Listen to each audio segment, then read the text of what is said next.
Hello, my lovely little snakelets. It's Hebi here, and today we're going to be reacting to at least 2, maybe 3 mangas. If you want to subscribe to the channel, you can. If you want to join the Discord to keep up to date with news, please do. If you want to buy me a coffee, you can buy me a coffee on Buy Me a Coffee. That will be greatly appreciated. So let's start the chapters. Okay, so we are doing Jujutsu Kaisen. It is chapter 238 in Human Miyako Shinjuku Showdown part 15. I am getting really fucking sick of this part 15. Couldn't we get better fucking chapter names? Anyway, digressing, let's start with the chapter officially. So Hijimi uses electromagnetic radiation to X-ray Sukuna so that he can analyze Sukuna's true form. His conclusion is that it is perfection personified. Like, if that is not slightly sexual in your opinion, I don't know what is, because it sounds sexual to me.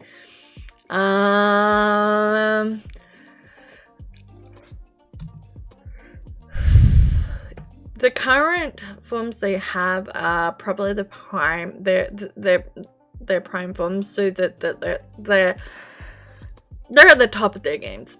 My brain and mouth is not working again. We then get an explanation of how perfect Sukuna's body is. Thanks to being multi-limbed, he is able to perform incantations with no strain on his heart or lungs.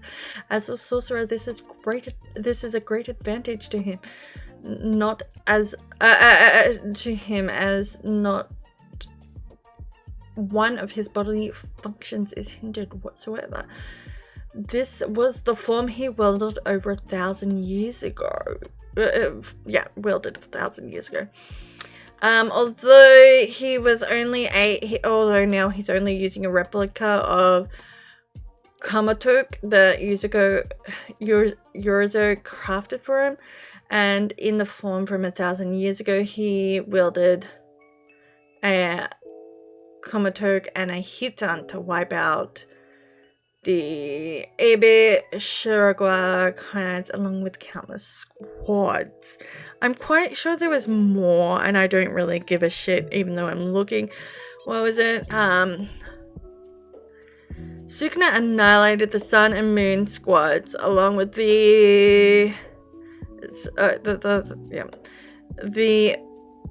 5 empty generals serving the Northern Fuga clan, and routed the Aba clan. Yeah, we don't care. He was amazing. Sukuna's form excites Hijimi as he mutters to himself how beautiful Sukuna's form is. Like, if that's not sexual, I don't know what is. Sukuna then throws 2 punches at Hajime. This causes him to jump backwards. Sukuna is using his mouth stomach to recite incantations. The incantations are dragon scales, repulsion, paired falling stars. Sukuna tells him to evade this. Dismantle.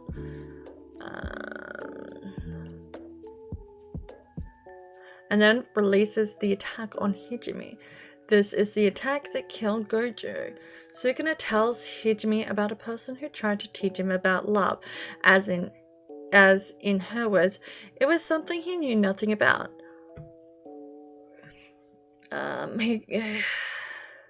He goes on to say, while he understood what she was saying, she was a stupid cunt, and what she was preaching about was better suited for weak-minded people such as Hijimi and Gojo. What do I feel like? Like, seriously, what do I feel like this was Yurizo sprouting nonsense? Sukuna continues to tell Hijimi that he already knows the answer, but he just doesn't understand yet, as you're strong but stupid. I mean, who isn't strong but stupid? Okay. They then throw some punches at each other for some panels, and then we get a flashback of Hijimi 400 years ago. In this flashback, Sukuna is narrating. He tells Hijimi that he is sure lots of people gave it everything they had when fighting him, but they weren't cursing you while fighting you. They just wanted the recognition that comes with beating the strongest person of that age. And you responded the only way you knew how, by giving it your all. When you asked me if I knew how to love, how could I not? It's just that my definition of love was different to your definition of love. We were loved because we were strong and we showed our love in our actions. And yet, you called it lonely, which in my mind makes you greedy. Yeah, my notes are amazing. Hijimi asks, were you satisfied with a life? Though, as you said...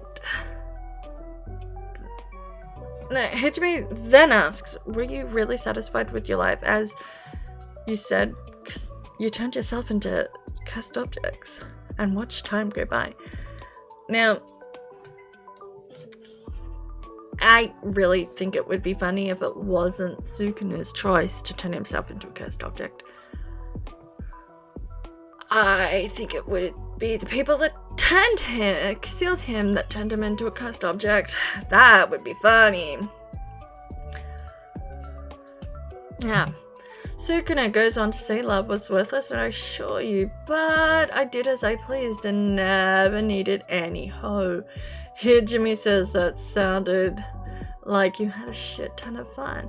Sukuna says, yes, I think I did. As human life is fleeting and diverse, which makes it perfect to help pass the time till death. And now we're here. I think that's why he killed people, by the way. Because he was bored. We then get back to the battlefield of the current time.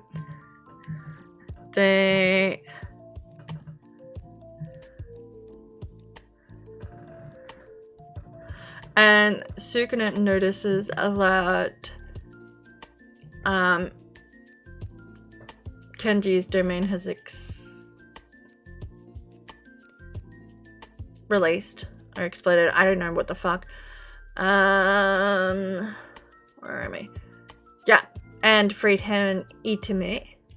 And we finally have Kisabi with a huge ass melon. And hopefully Itadori, maybe his potential becoming the main character again. Who the fuck knows? Because right now it's more of Sukuna being the main character than Itadori. Sukuna then shouts to Itadori, what the fuck are you able to do?